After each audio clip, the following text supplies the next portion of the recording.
बोले श्री गुरु जम्बेश्वर भगवान की जय। श्री गुरु जाम्बोजी महाराज की जय। विष्णु भगवान की जय। तो सभी को राम राम नमन प्रणाम। विष्णु भगवान परम पिता परमेश्वर के श्री चरणों में सत सत प्रणाम। और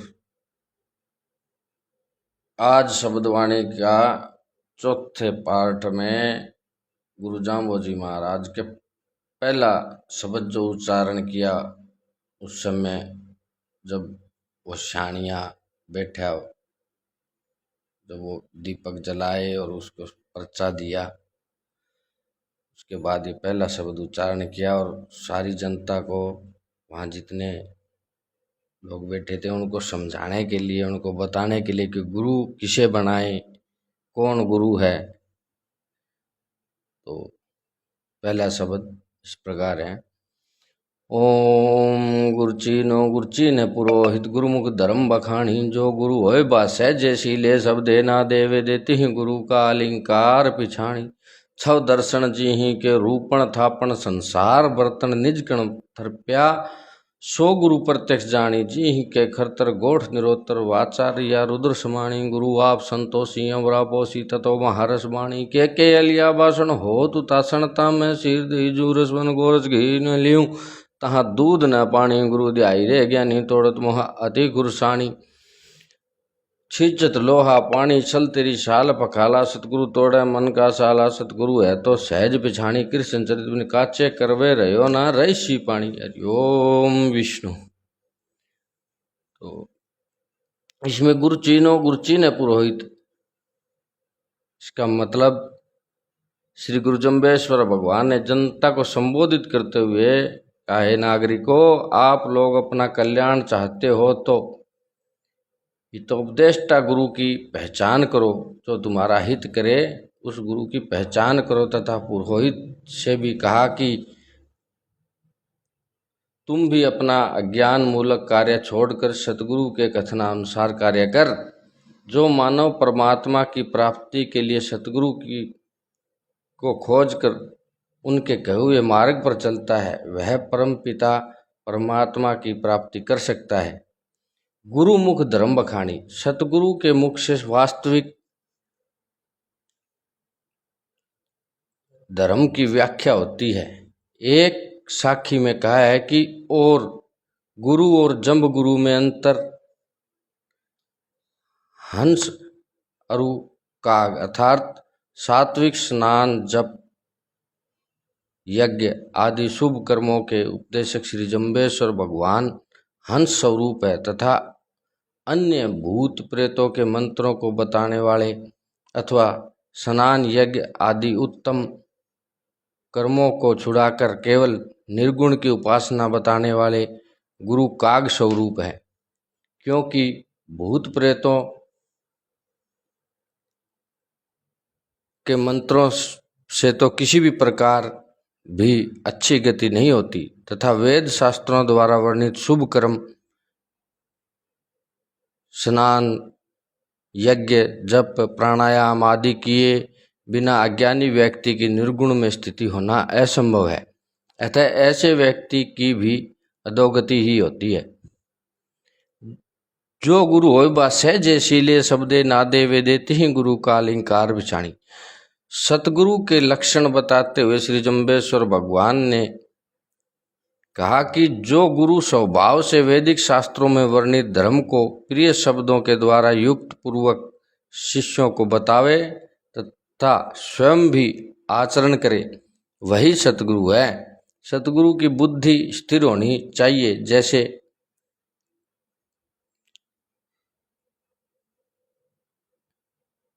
छह दर्शन जी ही के रूपण थापण, छह शास्त्र सतगुरु के तथा परमात्मा के स्वरूप लक्षण को बताते हैं। दूसरी बात यह भी है कि जिन सतगुरु में परमपिता परमात्मा की विशेष शक्ति होती है, वही शास्त्रों के वास्तविक मार्ग को बतला सकते हैं। संसार बर्तन निज कण थरप्या, सर्वशक्तिमान परमात्मा ने संसार रूपी बर्तन को अपने हाथ से बनाया है। यद्यपि परमपिता परमात्मा निराकार सर्वव्यापक सच्चिदानंद स्वरूप है, तथापि अपनी प्रकृति को अधीन कर अपने आप शरीर धारण करते हैं। एक शब्द में श्री जम्बेश्वर भगवान ने कहा भी है कि ना मेरे माँ ना मेरे बाप, मैं अपनी काया आप संवारे, यथार्थ मेरे सांसारिक माता पिता कोई नहीं है। मैंने अपनी शक्ति से लोहट जी के घर शरीर धारण किया। इसी तो ऐसे सर्वव्यापक सर्वनियंता परमात्मा संसार रूपी बर्तन घट को बनाते हैं। सो गुरु प्रत्यक्ष जानी, ऐसे परमात्मा के स्वरूप को जो गुरु आत्मज्ञान के द्वारा प्रत्यक्ष करा देवे, वे ही सतगुरु पद के अधिकारी हैं। अथवा प्रत्यक्ष, अनुमान, उपमान, शब्द, अर्धापति, अनुपलब्धि, इन प्रमाणों के द्वारा परमात्मा स्वरूप गुरु की पहचान करनी चाहिए। जिहि के खरतर गोठ निरोतर वाचा, परमात्मा का मार्ग अति कठिन है, क्योंकि परमात्मा को मन सहित वाणी प्राप्त न होकर निरुत्तर हो जाती है, तथा ब्रह्मा के स्वरूप को कहती हुई श्रुति भी मौन हो जाती है। जैसे रैया रुद्र समाणी, वे परमात्मा शिव, ब्रह्मा, विष्णु आदि स्वरूप से सर्वत्र रहते हैं। गुरु आप संतोषी और आपोषी तत्व महारस बाणी, परमात्मा सतगुरु अपने आप सदा संतुष्ट तथा शांत भाव से रहते हैं और अपनी अनंत व अपार शक्ति के द्वारा पृथ्वी के प्राणियों का पोषण करते हैं। गीता में भी कहा है कि संतुष्ट संतत योगी या तात्मा दृढ़ निश्चय है, अर्थात निरंतर संतुष्ट रहते हुए अपनी आत्मा में दृढ़ निश्चय वाला योगी ही वास्तव में मेरा भक्त है। सतगुरु के वचन अमृत के समान मधुर तथा हितकर होते हैं।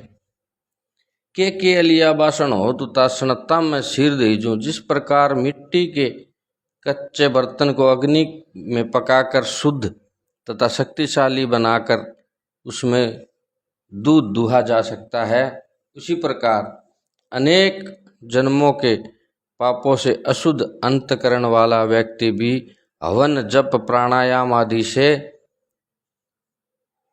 के द्वारा शुद्ध तथा शक्तिशाली अंतकरण वाला बन सकता है। ऐसा शुद्ध तथा शक्तिशाली अंतकरण वाला व्यक्ति ही आत्मज्ञान का अधिकारी होता है।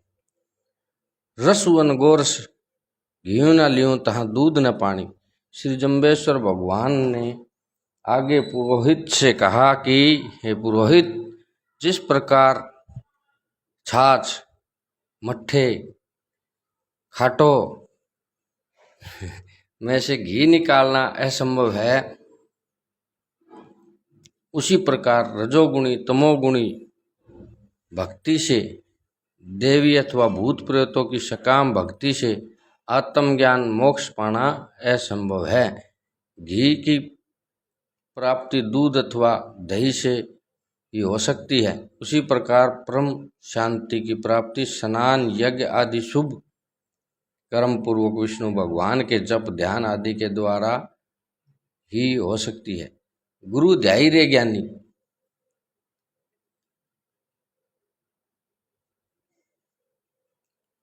शुभ वृत्ति बनाने के लिए श्रद्धा भक्ति पूर्वक ज्ञानी गुरु के शरण में जाओ। तोड़त महा अति खुरसाणी, जिस प्रकार तलवार से किसी वस्तु को काटा जा सकता है, उसी प्रकार परमात्मा का ध्यान ब्रह्म चिंतन करने वाले आत्मज्ञानी गुरु ज्ञान रूपी तीक्ष्ण धार से मोह रूपी जंजीर सांकड़ को तोड़ देते हैं। छिज्जत लोहा पानी, जैसे तपे हुए लोहे के ऊपर पानी डालने से भस्म हो जाता है, वैसे ही ज्ञान रूपी तपे हुए लोहे में मोह रूपी पानी भस्म हो जाता है। वास्तव में बात यह है कि हमें गुरु से ज्ञान तभी प्राप्त होता है जब हम श्रद्धा भक्ति पूर्वक निष्कपट भाव से गुरु के समीप जाएं। यदि संसारिक पदार्थों की कामना से अथवा परीक्षा की दृष्टिकोण से गुरु के समीप जाते हैं तब तो ज्ञान मिलना असंभव है। चल तेरी शाल पखाला, सतगुरु तोड़े मन का साला। हे प्राणी, यह शरीर एक पखाल, एक क्षेत्र है तथा परिवर्तनशील है। मन के विकारों को शरीर रहते हुए सतगुरु ही तोड़ सकते हैं, अथवा अन्यथा व्यर्थ में शरीर हाथ से चला जाएगा। सतगुरु है तो सहज पिछाणी। जब तुम्हें सतगुरु की प्राप्ति हो जाएगी तब सरलता से उस परम तत्व को पहचान सकते हो।